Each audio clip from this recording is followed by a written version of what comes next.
Seka yeroni balmadu ya kero idadu ya kero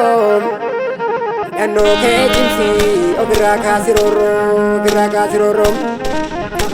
Obesidina ke gogombisi gali gade mamnu nyarti Yartu mamnu nyarti oso yu kamnu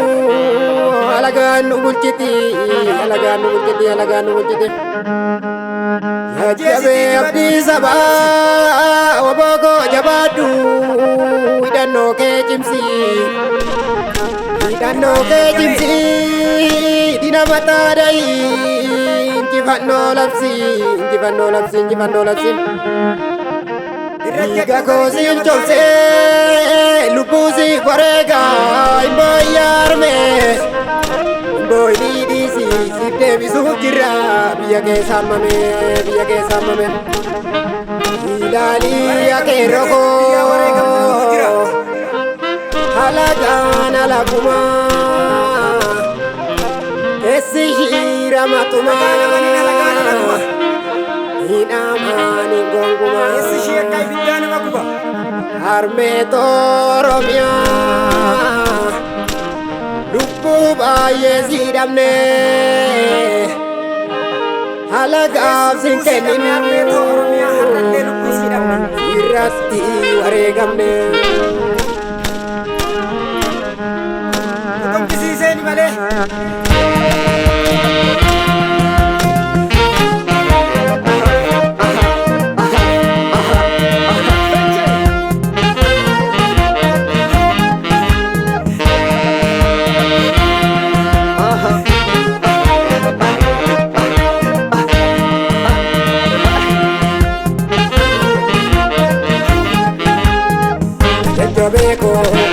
Jabe mudisna yano jabesi nama yartu nama yara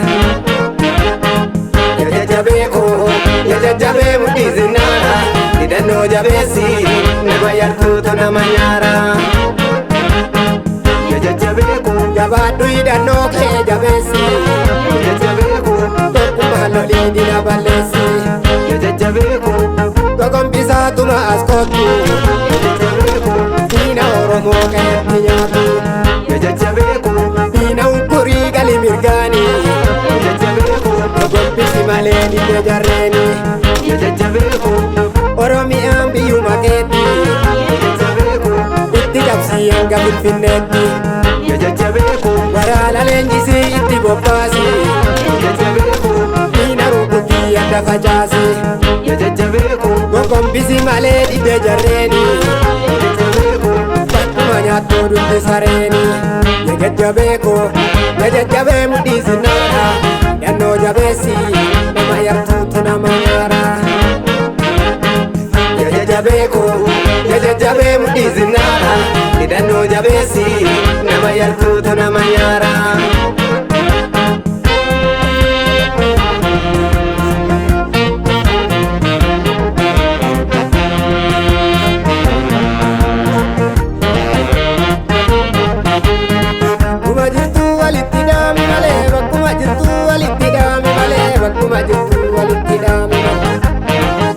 Jirtu walittidame male dina gombisi ragarmame male dina gombisi ragarmame male dina gombisi ragarmame male dina gombisi ragarmame male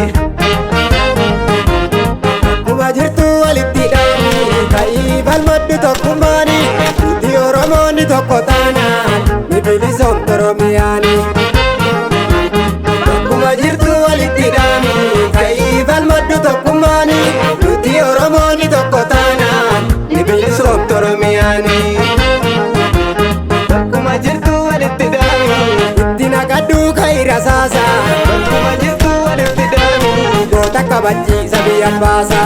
Kuma jirtu walittidame derro idandela la male Kuma jirtu walittidame dira sasa no watale Kuma jirtu walittidame wali galla ya oromoko Kuma jirtu walittidame namta dafal manna komoko Kuma jirtu walittidame idadu tikzibi abage Kuma jirtu walittidame Kuma loli basi gumake bakkuma jirtu walitti hidhamu ka'ii falmadhu tokkummaani nuti Oromoonni tokko taanaan ni bilisoomtu Oromiyaani.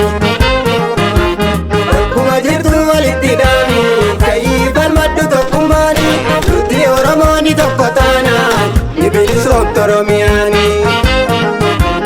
Nuti Oromoonni tokko taanaan ni bilisoomtu Oromiyaani. Nuti Oromoonni tokko taanaan ni bilisoomtu Oromiyaani. Nuti Oromoonni tokko taanaan ni bilisoomtu Oromiyaani. Nuti Oromoonni tokko taanaan ni bilisoomtu Oromiyaani.